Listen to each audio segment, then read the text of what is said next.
Happy Thursday. I am Raphael, and welcome to the live stream where we fix it in camera and finesse it in post, and we make a whole bunch of money along the way. I wanted to say hello to everybody and say, how's your Thursday? How is everything? Am I coming through loud and clear? How is everything? Whoa, is that too loud? I don't know. Maybe a little bit loud. But yeah, how's everyone? Just want to say hello. What are you guys working on? Are you guys working on anything that's exciting these days? How's it going, Jassim? Happy Thursday to you. Luis, happy Thursday to you. My beautiful wife. Hello, thank you for joining the stream. Yeah, today, let me know if the sound is okay. Let me know if everything is sounding okay. No weird echoes, no anything like that. But yeah, I want to talk about, ooh, wait a second. That's not right. Why am I seeing that stuff back there? But yeah, today I want to talk about, Today I want to talk about the downsides. Today I want to talk about the downside of being good at something. And I want to be very specific what that actually means. And for some reason, whoa, what's happening here? There you go. Well, that's better. Comments are here. That's there. Good. Okay. Yeah, so looks and sounds good. Thank you, Luis. Thank you for that. Yeah, I've been quite busy working on a whole bunch of stuff, just doing lots of stuff. Yeah, so the downside of being good at something. Now, I want to be very clear. This is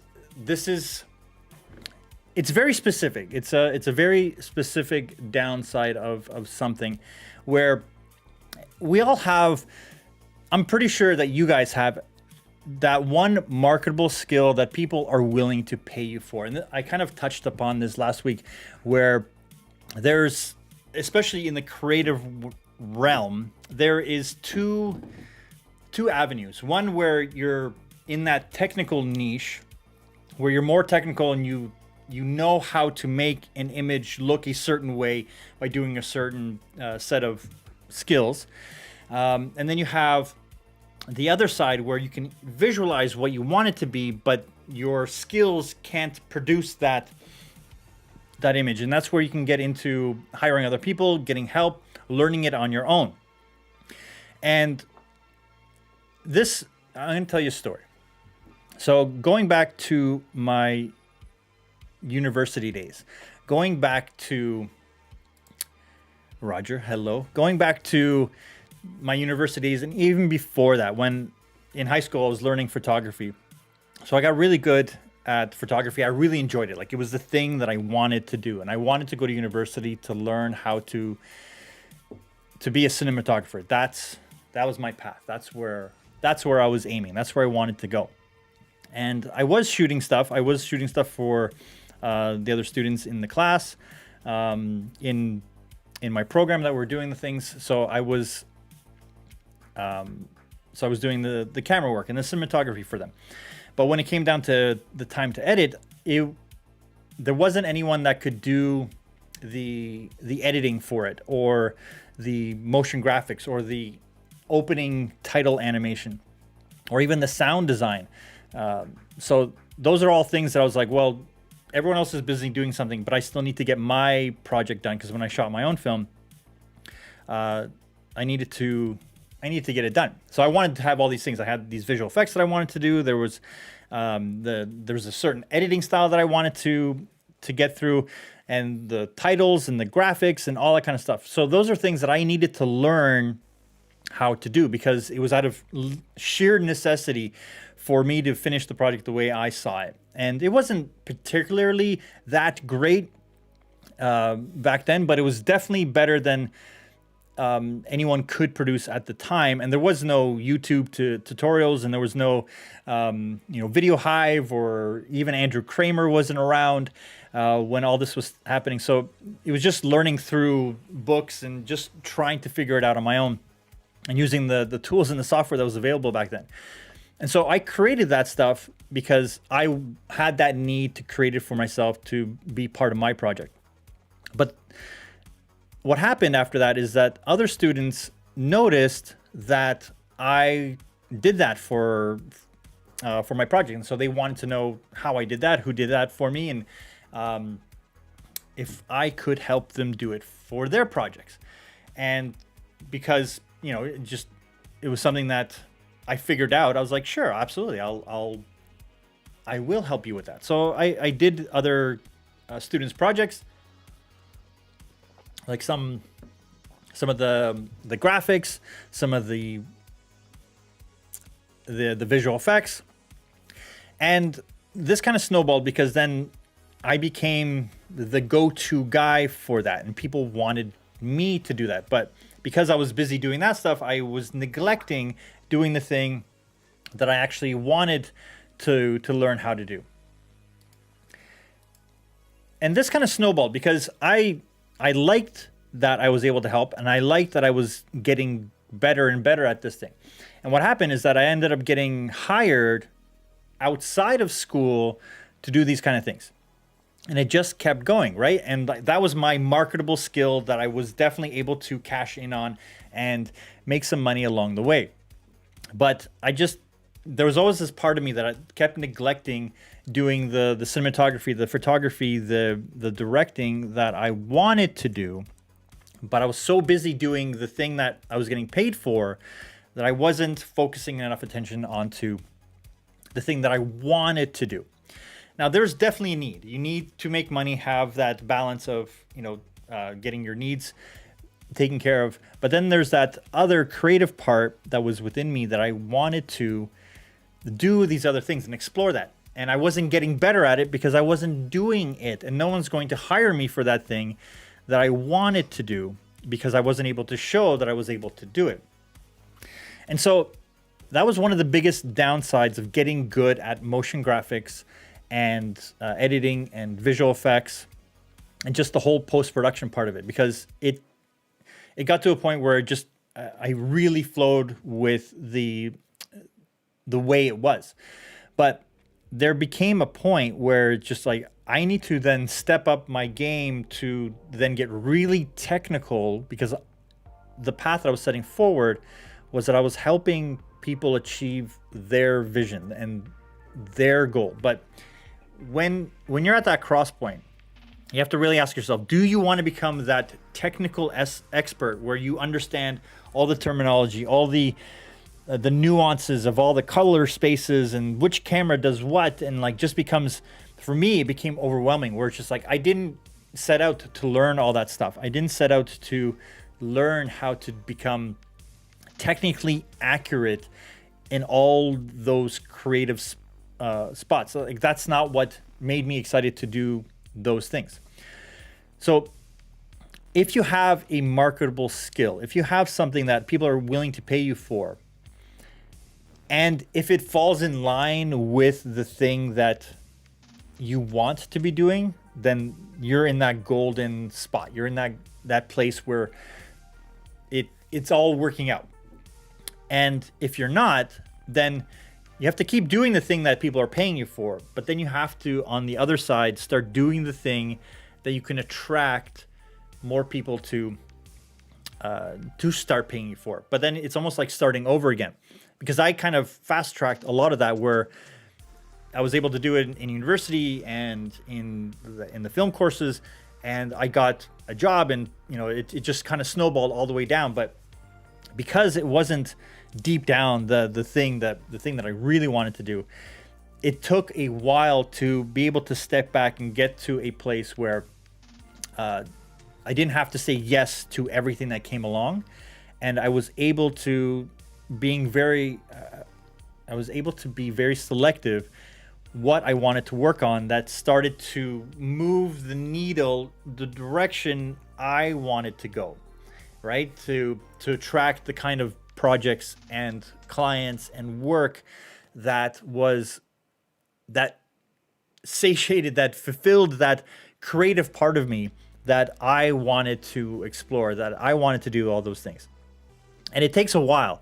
There was no quick turnaround. Like, there was a point where I became really good at project management, that I understood how to, budget and prep, and I was doing that. And I did that for about 3 years, but like I didn't touch a camera for those 3 years. And I was just like, what am I doing? Why am I doing this kind of stuff? Like, I was organizing events. I was just like, it wasn't something that I wanted to do. And I was just watching all these other people be creative doing the events where I just organized it. And it was just like, it was an interesting experience, but I definitely wanted to step back away from that. And I wanted to do more that was on the creative side and explore, like, just taking photos again, just to take photos, or with this YouTube channel, making videos just for the sheer fun of making videos, and starting small and doing the small product photography. So that's where I really wanted to kind of focus on. It's like, if you're good at something and you're able to make it the thing that you love doing, that's where you need to be striving for. And the ways you do that, there are simple ways you can start moving the direction towards the thing that you want to do. Because it's not something that you can just, unless you're financially set and you're ready to go, and then you can just start doing that thing. So one of the first things that you need to do, and I've had this conversation kind of offline with a whole bunch of people, where we talk about, it's like, how do they start moving There's a young guy who's just starting out, and he wanted to get in the door with a lot of these people. And I asked him, well, show me what you've done. And he's like, well, I haven't done anything. It's like, well, you have to start there. You have to have something that is marketable. There's someone that told me years and years and years ago, only put in your portfolio and your reel. And by the way, Instagram, Facebook, and YouTube, those aren't your portfolio. Those are your social extensions of your portfolio that can lead people to it.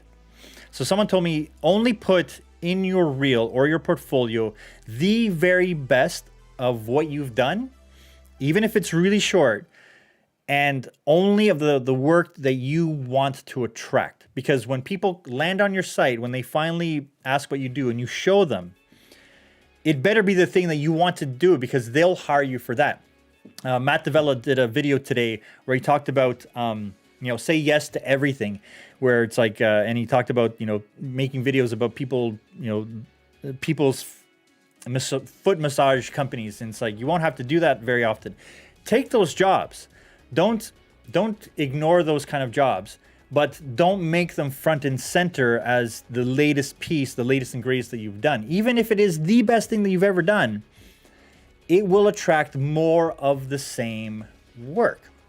And that's why Nike, McDonald's, or Nike, or however you want to, Nikkei, however you want to pronounce it, that's why they always have this very strong brand when it comes to a particular way they're trying to sell. Like, they have the ideal audience in mind when they're creating those commercials. And then from commercial to commercial to commercial, it is very in line with that brand.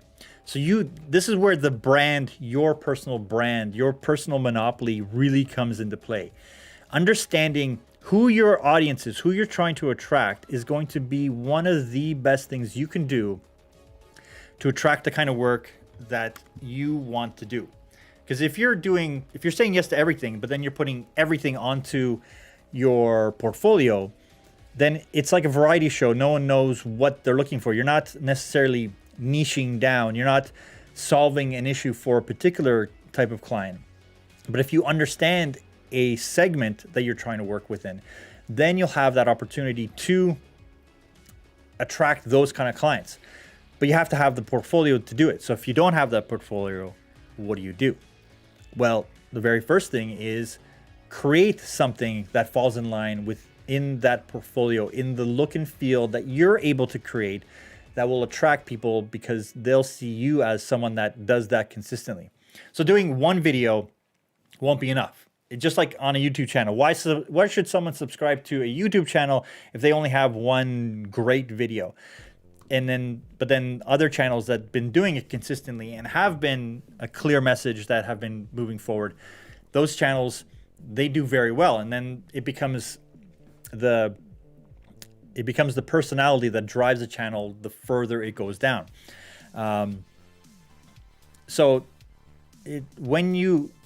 When you have a portfolio site, when you have a website, like something that is a clear message, then using social media to interact with the type of brands, the type of people that you want to work with. Not necessarily saying, hey, look at my stuff, and then you send them your reel. That may have worked like 5 years ago when Instagram was just getting started. But creating a piece for a brand without asking them, just doing something, and doing it in a style that you feel would work well within that brand, or choosing a brand that would work well in your style and making a video and then kind of posting it online just to say, hey, this is a spec ad, and you want to share with people, and tag them in it. And I know that a lot of people online, they talk about, do that, tag the company, and then it's just going to lead to work. That's not the way it's going to work. What will happen is, and it's mainly because the person that's driving the social media account isn't going to be a decision maker. So you need to tag the company to show them that, hey, it's that you've done something and it should be it should be awesome. Like, it should look really good. Like, you should be really, really proud of the way it is, and do it the best of your ability. It doesn't have to be the best in the world. It just has to be the best that you're able to produce. And if you're able to get them to retweet you, or repost it, or, you know, like even mention you in the comments of the video, if it's a video or a photo or whatever you're doing, if you're able to just get that attention, then that opens up the door to, you know, further down the line, to it being seen by someone that is either a competitor of the brand or an ambassador of the brand, and them also liking it. And it's never on that first try. You're never going to have that first try where people come in, they're like, all right, let's work together. Because in the best case scenario, and I can attest to this because it has happened to me, where in the best case scenario, on that first drop, that first piece of content that you put out, that is, you know, that piece of work, that is the work that you want to attract, that is in your portfolio, you'll get a retweet or, you know, a mention. And if you have everything else on the back end lined up, your portfolio, which expands on that one idea, then there's an opportunity where they'll watch that. They're like, that was pretty cool. What else has this person done? They'll click on that. And then if you have a supporting network of work that you've done on the back end, that is of the stuff that you want to do, that you want to attract, that is similar to the thing that you've posted, then you may get an email saying, hey, we love the video that you did, and we checked out your site, do really great work. You know, let's see if we can work together. And that's kind of the path that is working the best. Well, it's working the best for me because I found those kind of opportunities through that. But it really does leverage how strong of a portfolio you're able to make over a longer term, instead of just trying to put one piece of content out. So if it is the thing that you want to do, and it's not the thing that you happen to be really good at, because if it's something that you're really good at, but it's not what you enjoy, then people are going to hire you to keep doing that. And that is one of the biggest downsides to being really good at something, but not necessarily having it be your ikigai. That's it, Luis. Always going to remember that, ikigai. And you have to strive for that. Not every piece of content that I've ever worked on is the thing that I love. There was a point years back where I just felt I started doing a lot of corporate videos. I started doing a lot of large event graphics, and I just felt like I was just literally some guy pushing buttons, because it just felt so repetitive year to year. And because a lot of them were templates from the previous year, and I was technically good at understanding how to do multi-screen overlapping projector kind of stuff, where it's not easy to figure out, but once you figure it out, it's relatively easy. And then it's just creating the work above and beyond that. But for someone that wasn't technical, they're looking at that, they're like, I don't know how you figured it out. And it's just like, well, you just figure it out.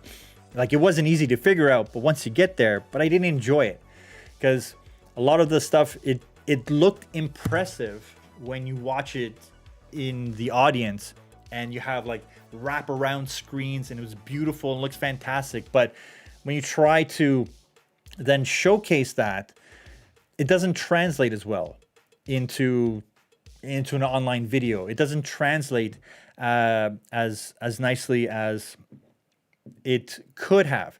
So I ended up just making a reel of like video capture of the rooms. But what that ended up doing was just attracting more work of large event kind of stuff like that, where I was just like, okay, I need to take that whole reel off. I need to get rid of all that, because I didn't want to attract that kind of work in the long run. And here we are. That's the story of Raphael. Not necessarily, but yeah, that's really coming down to it, because a lot of the tools and the techniques and the tricks and the skills that you learn, video editing, doing motion graphics, those are all really translatable to almost any kind of genre and style. So if you can find, like, learn the skills, like learn everything that you need to do, but then really focus on the style that attracts you the most, the one that you like exploring, the one that you enjoy looking at, the one that you enjoy creating for, and put those on your site and try to become an expert in that style, in that arena, in that niche. And that's how you're going to be able to grow a freelance business that really revolves around stuff that you enjoy doing. And you're always going to get other stuff that you can say yes or no to, but more often than not, you're going to have stuff that lands in your lap that is of the style that you're hoping to do, that builds on what you're trying to do. Because a lot of this is about repetition. This is, like, once you learn the tools, it does become very button pushing at a certain place. So you do start to look for things that excite you, that make you want to do things in a certain genre and certain style. Like, what kind of movies do you like watching? What kind of images are the ones that attract you the most? Those are the things that you need to be kind of leaning towards. So how about you guys? Is there a marketable skill that you guys have that people are willing to pay you for, but it's that borderline where you're like, I want to move away from that thing, but it's still paying well enough, or it's attracting enough work? So do you guys have any questions on specifics, on anything that is more in line with the thing that you guys are trying to crack the nut of? If that makes sense.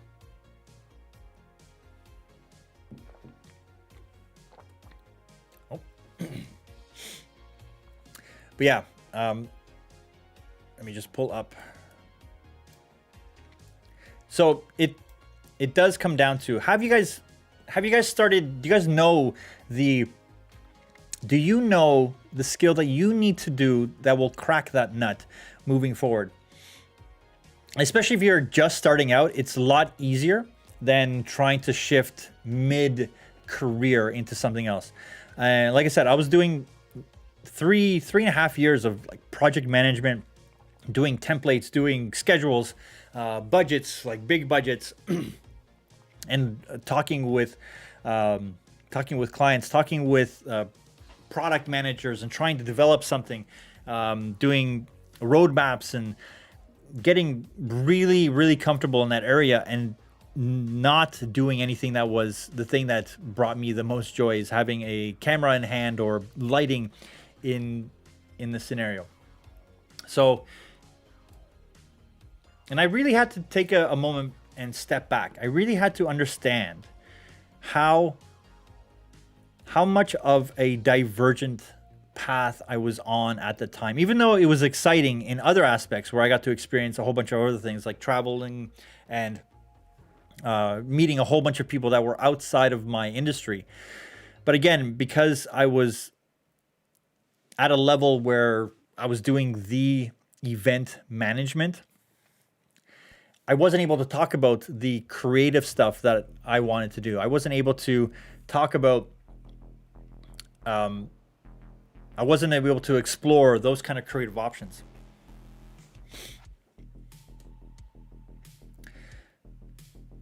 And it's not necessarily about changing a career path, because if you're working in the creative space as a freelancer, there are a lot of similarities that fall between modalities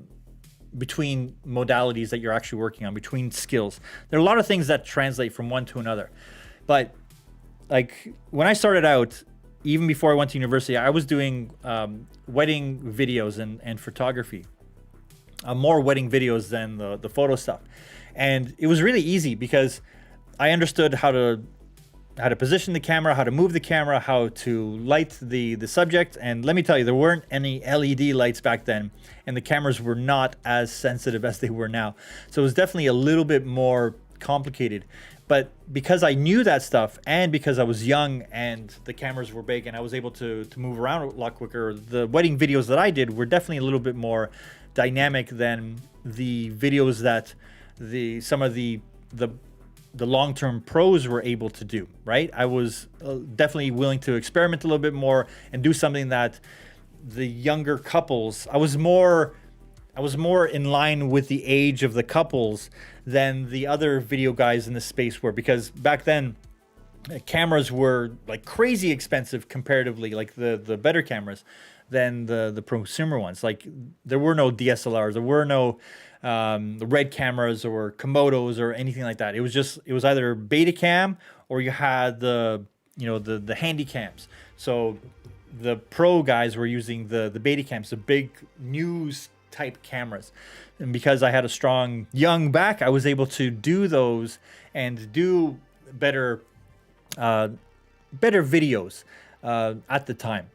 Now, would I want to go back and do that kind of stuff now? No, probably not, because it's not something that I particularly enjoyed towards the end of it. I think I did about 400 weddings by the time it was all said and done. And one of the last ones, because it's like almost every weekend there was like 2 that happened. So like I got through those 400 fairly quickly, I think like in 2.5 years. And one of the last ones that I did was the weekend after Princess Diana passed away because of the paparazzi thing. And like the moment I stepped out with the camera and it was nice and big and the lights, and like some of the patrons were throwing stuff at me, they were calling me names, they were calling me paparazzi, though that was the nicer of the names that they were calling me. Like I had nothing to do with any of that. I was hired there. I was meant to be there to do the wedding video. And it's just like I didn't want to deal with that, because at the same time I was already working on some sets and everyone was there with a purpose. They were meant to be there, and everyone had that similar goal, where at a wedding it was just like a free-for-all. The bride and groom were fantastic, and like the bridal party, they understood what was happening, but it was all the 100 other people that were just there with that anger already. So I kind of wanted to step away from doing that. And again, I got good at it. It was easy for me to do. It was easy for me to, I knew exactly all the shots I needed to get. I knew how I was going to edit the video. I was efficient. But it just turned into the same thing. It felt more like a production than it was a creative outlet to try it. But when you're starting out, I said yes to all of them, because it's like I just wanted to get more experience with the thing that I was doing. And so that just, like, I could have kept doing that, but I chose to move away from that and try other things. And then that was roughly around the time that I started doing more motion graphic stuff. So I enjoyed not having to be dealing with a whole bunch of people that didn't understand the aspect of what we were trying to accomplish. So most people change careers about 5 times in their life. So it's good to have fun exploring until you do what you love. Yes, that's 100% true. And that's what I'm actually talking about, where technically my career, I was a wedding video guy, where I was doing that, and I was doing that really well, and I enjoyed it until I didn't. And then I had to start making that transition out of it, and I had to explore it. But then every time I've done that, it does feel like it's starting over. It does feel like you have to pick up that weight again and start working out for something new. But you're never starting from zero. There was never a point where I felt like I don't know how to do any of this. It was more like, okay, how can I take this and transfer my skill forward and skill stack moving forward? How can I use all the stuff that I learned here? A lot of that was learning how to deal with people, how to communicate with people that don't understand what we're trying to accomplish here, and how to manage client expectations. So a lot of that came through those just forced interactions of being with people that are like, what's happening here? Why is the light so bright? Like, and just like talking to them calmly and walking them through what the whole process is. Mr. Mac, hello, happy Thursday to you. And I think that's one of the best things that I like about the creative industry, is that every project that you work on, you have an opportunity to learn something new and get a little bit better. And then you can move that forward and explore things that are even better and build on the thing that you're not only good at, but you enjoy doing. And then the closer you can get to a point where those can converge, and then you find a thing, like if it's something that almost everything is a marketable skill that you can get paid to do. So, but then it's just about finding the right clients. And that's a skill that you have to bring in and understand as well. How do you then find those clients? So you have your portfolio, you have the social media kind of halo, that extension of what you do, and it attracts people back to your portfolio. Then what do you do? So how do you find those clients? So you've gotten good at the thing that you want to do, because that's where we want to get to. We want to get to a point where we're good at the thing that people are willing to pay us for. So the thing after that is you have your portfolio, you have your social media presence, which I find these days is actually really important. The next thing is network. It is so important to be meeting as many new people as you can, as often as you can. Not necessarily trying to gauge work from them, but it's about meeting people and freely talking about what you love doing. And it's not about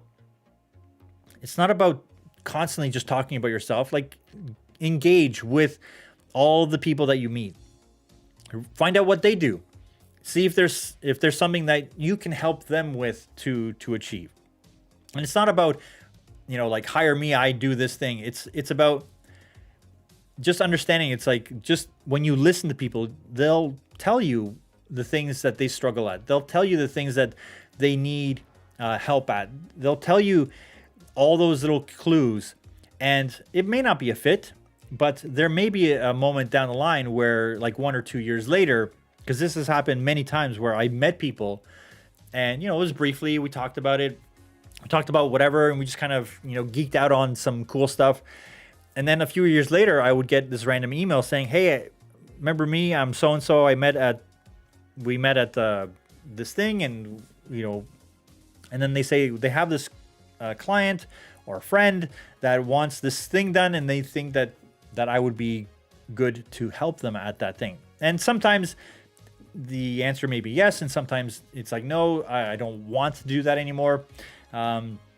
But again, it's about meeting all those people down the line. Like, even there's people that I worked with years and years and years ago where, kind of just stayed in touch randomly through the social interactions.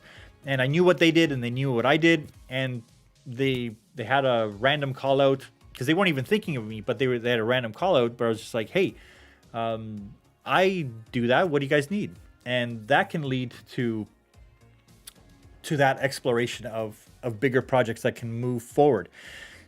Networking is so much more important than the strength of your reel. The reel is important, but the people that you know is what the difference is between getting lots of work and just having a good portfolio. If people like working with you, you're going to find way more work. You're going to find way more opportunities. You're going to get introduced to more people.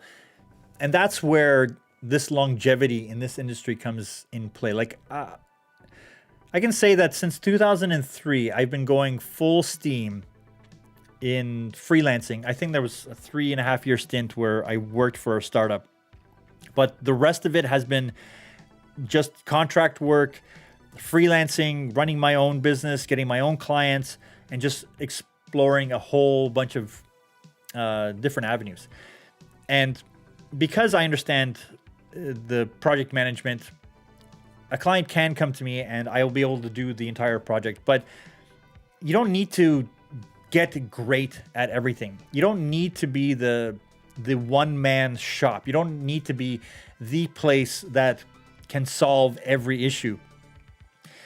If you understand how to budget properly, if you understand how to build a team and know, and this is where the networking really comes into play, where you can reach out to your network, be like, hey, I need someone that does something like this. Do you know anybody? And the bigger a network, the faster you'll find someone that can do that thing.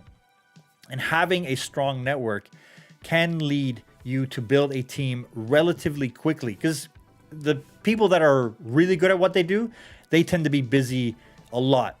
But if you understand how to schedule and plan a project, when a client reaches out to you, and this is one of the biggest red flags that you should immediately be wary of. If a client reaches out to you and they're like, we need something in a week, just know that there's no chance for success in a project that isn't just a design of a logo or something like that. Just know that any project that is worth its salt needs multiple people that are talented, that do something really well, to come together to create something. And we talked about this a little bit last week, where having anything that you've worked on or anything that you own, like the keyboard, the computers, the mouse, the hats, this is all stemmed from many people working together to get something better. There are those unicorns that do exist that are able to create something purely on their own from beginning to end, and they're fantastic at it. But put them in a room with other creative people that supplement the thing that they're really good at, that product, that thing is going to be that much better in the long run.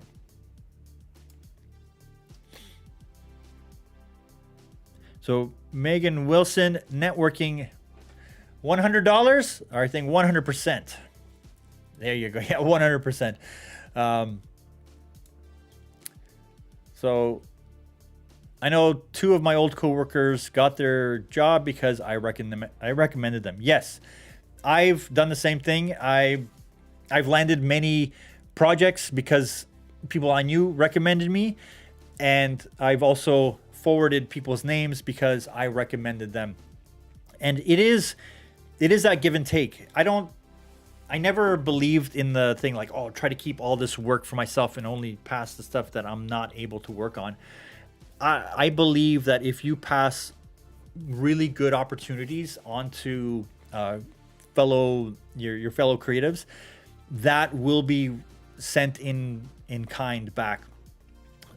There is this whole thing where I used to build teams, and we worked on some pretty big 3D projects and some online activations. And one of the things that I found is that when you do find people that you trust, that you like working with, you'll actually find a way to get them to keep working with you, either by making sure you put more in the budget so they're more incentivized to work with you. And if you can show that kind of gratitude where you find a way to keep the people that you trust, you keep working with them, you want to keep them close. You want to keep them there, because there's many people that they promise they're capable of doing something, and then they just disappear when it gets a little bit rocky, or they just don't follow through on the deliveries, or they're not able to do the thing that they promised. So when you find people that are trustworthy, that do follow through, that do great work, you're going to want to keep working with them.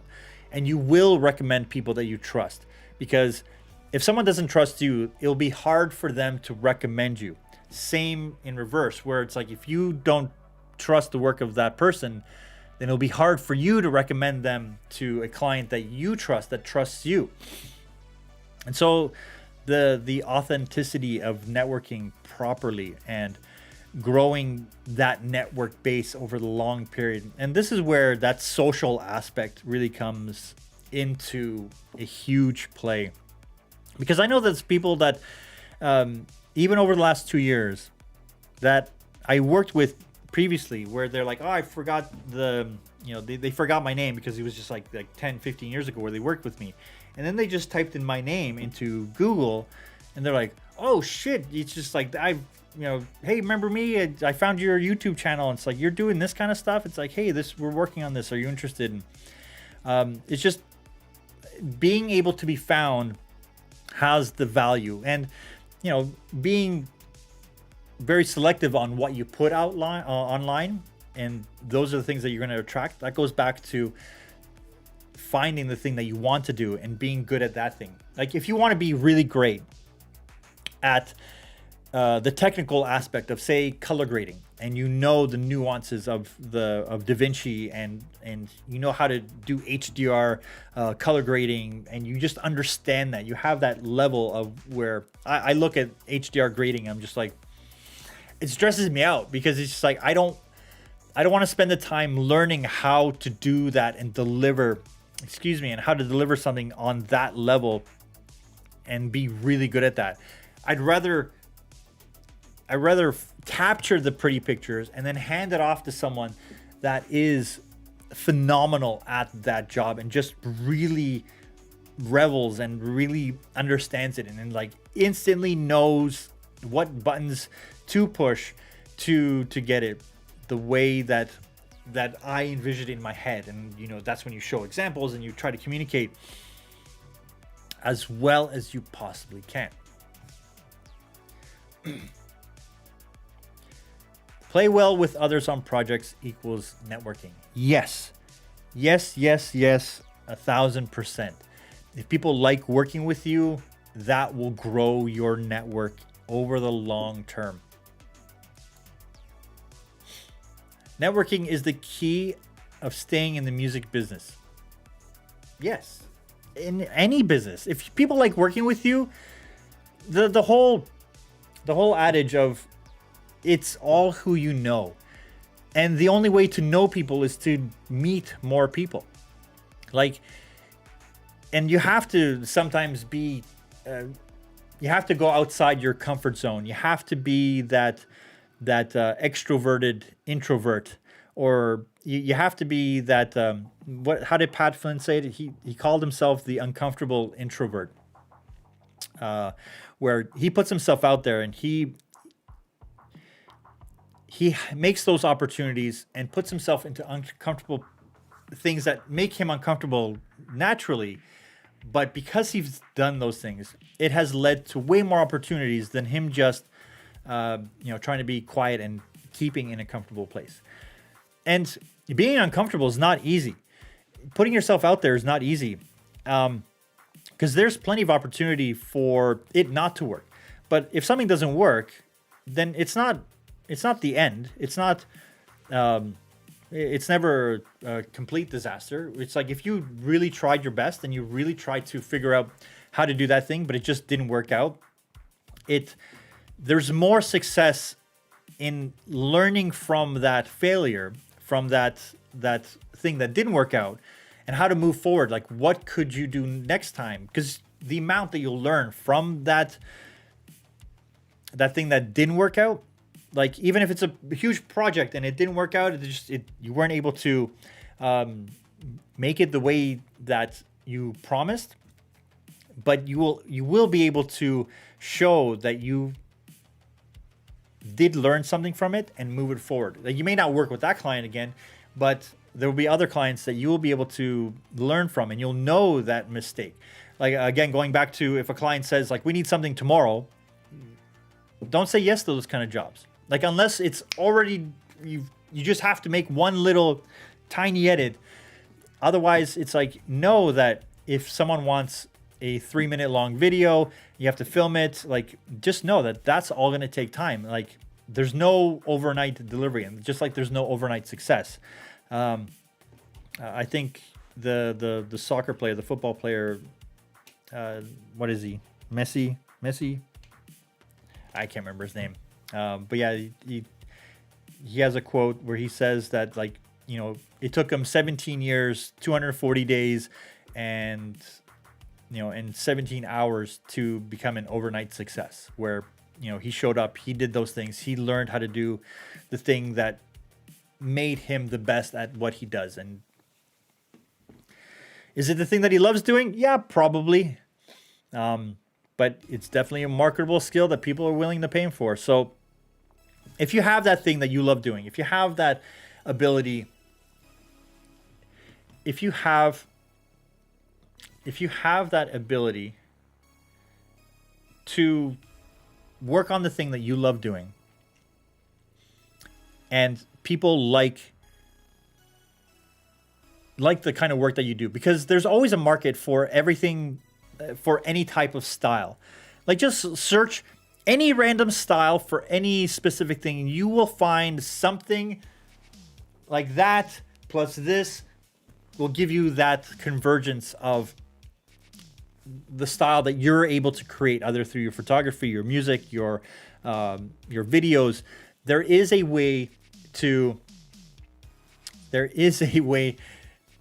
Yeah, that's why I kind of paused, because I was like, It's nice seeing your face as well. I'm glad you're here today. Yeah, you just have to keep building on your reel and getting better, that 1% better every day, that 1% better at being able to communicate, that 1% better to understand how long something will take. And the only way to know how long something will take is either hire someone that knows how to do it, or do it to know and how to communicate that. Because it's easy for someone to be like, yeah, we can definitely do that thing and it'll be 5 days and we'll get it done. And it's just like, no, you're like, that's a month's worth of work to get to the place where it is at a point where it is phenomenal. Because you know what, creating a video that is okay, like, you can slap one out really quickly, get the edit done. If I wanted to do daily vlogs, I can probably do it and just be like, they would look okay, like, it'll be okay. Definitely wouldn't be good at it for a year, but I would finally get to a point where it's like, yeah, I can get that done, get good vlogs out, and that are enjoyable by people. But I don't know how long it would take for me to be able to film something and then edit something. But I know I would look at the edits, especially early on, and just be like, that is not for me. Like, I just, I probably have a whole bunch of mistakes. Like, news editors who get footage and like an hour before, and then they put together a 5-minute news segment. That takes years of understanding how to communicate in the quickest way possible. Like, if we were tasked, any of us were tasked to do a news segment, and we only had an hour with footage, like, we would be lost. Like, we wouldn't get anything done. We wouldn't be able to understand how to communicate that quickly. That takes years and years and years of just repetitive task and the repetitive ability to do that consistently. And then sitting beside someone that just can say yes, no, yes, no, yes, that's in, that's out, that's it. And just have that really quick ability. And I think that's where I think the vlogging analogy can kind of come from, because you just shoot as much as you can, and then the story as you're editing it. You wouldn't have to try to find it in the edit. Does that make sense? That makes sense.